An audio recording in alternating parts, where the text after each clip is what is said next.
നിതീഷ് കുമാർ വീണ്ടും അജയനായി ബീഹാർ നിയമസഭയിലേക്ക് കയറിയിരിക്കുകയാണ്. ബീഹാറിന്റെ മുഖ്യമന്ത്രി കസേരയിൽ 2.5 പതിറ്റാണ്ടായി ഇരിക്കുന്ന നിതീഷ് കുമാർ വീണ്ടും തലവനാവുകയാണ്. ഇവിടെ എടുത്തു പറയേണ്ട മറ്റൊരു കാര്യം, കഴിഞ്ഞ നിയമസഭാ തെരഞ്ഞെടുപ്പിൽ BJPക്കും ഏറെ പിന്നിലായ നിതീഷ് കുമാർ ഇക്കുറി BJPയെ പോലും ഞെട്ടിച്ചാണ് തിരിച്ചുവന്നത്. 2020-ൽ 50 സീറ്റ് പോലും നേടാനാകാതെ RJDക്കും BJPക്കും പിന്നിലായി ഏറ്റവും വലിയ മൂന്നാമത്തെ ഒറ്റകക്ഷിയായാണ് ഒതുങ്ങിയത്. എന്നാൽ ഇക്കുറി തന്നെ പുച്ഛിച്ച BJPക്കൊപ്പം തന്നെ കളം പിടിക്കാൻ നിതീഷ് കുമാറിന് സാധിച്ചു. കഴിഞ്ഞ തവണത്തേതിനേക്കാൾ ഏകദേശം 35 സീറ്റുകളിലധികമാണ് നിതീഷ് കുമാർ ജയിച്ചത്. അതായത് RJD കഴിഞ്ഞ നിയമസഭാ തെരഞ്ഞെടുപ്പിൽ ജയിച്ച സീറ്റുകളിൽ ഭൂരിഭാഗവും JDUവും നിതീഷും പിടിച്ചെടുത്തു. കഴിഞ്ഞ തവണ BJP പിടിച്ചതിനേക്കാൾ 31 സീറ്റ് കുറവാണ് JDU ജയിച്ചതെങ്കിൽ ഇക്കുറി അന്തിമഫലം വരുമ്പോൾ സീറ്റ് വ്യത്യാസം 2-3 ആയി കുറയും. ഇത്തവണ ബീഹാറിൽ NDAയെ താങ്ങി നിർത്തിയത് BJP അല്ല, മറിച്ച് നിതീഷും JDUവുമാണെന്ന് കാണാൻ സാധിക്കും. NDA സഖ്യത്തെ മഹാവിജയത്തിലേക്ക് നയിച്ച നിതീഷ് കുമാർ 10ാം തവണയും മുഖ്യമന്ത്രി പദം കൈപ്പിടിയിൽ ഒതുക്കിക്കഴിഞ്ഞു. യഥാർത്ഥത്തിൽ JDU ഇത്തവണ അധികമായി നേടുന്ന സീറ്റുകളാണ് NDAയെ ഈ തകർപ്പൻ വിജയത്തിലേക്ക് നയിച്ചത്.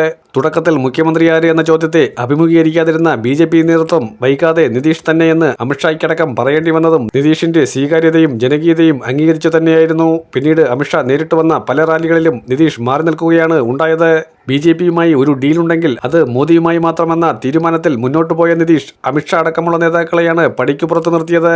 ഇതിനിടെ മുന്നോക്ക വോട്ടുകൾ ഇത്തവണയും കൃത്യമായി BJP ഉറപ്പിച്ചപ്പോൾ പിന്നാക്ക വോട്ടുകളും സ്ത്രീ വോട്ടുകളിൽ നല്ലൊരു പങ്കും നിതീഷിലൂടെ NDAയിലെത്തി. യാദവേതര പിന്നാക്ക വിഭാഗത്തിന്റെ അതിശക്തി നേതാവായ നിതീഷിനൊപ്പം OBC വോട്ട് ബാങ്ക് ഇത്തവണയും ഉറച്ചു നിന്നു. ബീഹാറിൽ ഇത്തവണ രേഖപ്പെടുത്തിയത് ചരിത്രത്തിലെ ഏറ്റവും ഉയർന്ന പോളിംഗ് ആയിരുന്നു. അതിൽ തന്നെ പുരുഷന്മാരെ അപേക്ഷിച്ച് 10% സ്ത്രീ വോട്ടർമാർ കൂടുതലായി വോട്ട് ചെയ്തത്.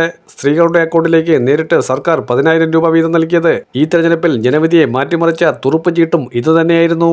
എന്നിരുന്നാലും ബീഹാറിൽ ഏത് നിമിഷവും എന്തു സംഭവിക്കാം. എപ്പോഴും കാലുമാറി ചരിത്രമുള്ള നിതീഷ് കുമാർ മാറാനും മറിയാനും സാധ്യതകൾ ഏറെയാണ്.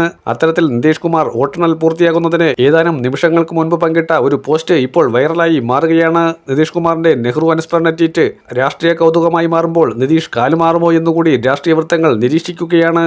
മഹാസഖ്യത്തിലേക്കുള്ള വരവിന്റെ ഭാഗമാണോ ഇത് എന്നാണ് പലരും ചോദിക്കുന്നത്. ഫലം വന്നതിന് ശേഷം കൂടുതൽ MLA ഉള്ളവർ ആരാണോ അവർ മുഖ്യമന്ത്രിയാകട്ടെ എന്ന് അമിത്ഷാ പറഞ്ഞതാണ് ഇപ്പോൾ നിതീഷ് കുമാറിന്റെ ഈ ട്വീറ്റ് ചർച്ചയാകാനുള്ള കാരണം. അഥവാ നിതീഷ് കുമാറിനെ ഒറ്റപ്പെടുത്തി BJP ഒരു രണ്ടാം കളി കളിച്ചാൽ നിതീഷിന് അങ്ങോട്ട് ചായാൻ ഏത് നിമിഷവും സാധിക്കുമെന്നതിന്റെ ഒരു സൂചനയാണ് ഈ പോസ്റ്റ്. വേറെ പ്ലാൻ നടപ്പിലാക്കിയാൽ നിതീഷ് ഇടയുമെന്ന കാര്യത്തിൽ തർക്കമില്ല. അതുകൊണ്ട് തന്നെ വലിയ തകർച്ചയിലേക്കാണ് NDA പോയിക്കൊണ്ടിരിക്കുന്നത്. അവസാന നിമിഷത്തിൽ നെഹ്റുവിനെ പ്രകീർത്തിച്ചുകൊണ്ട് നിതീഷ് കുമാറിന്റെ പോസ്റ്റ് എത്തിയത് ഏതായാലും വലിയ ചർച്ചകൾക്ക് വഴിവെക്കുകയാണ്.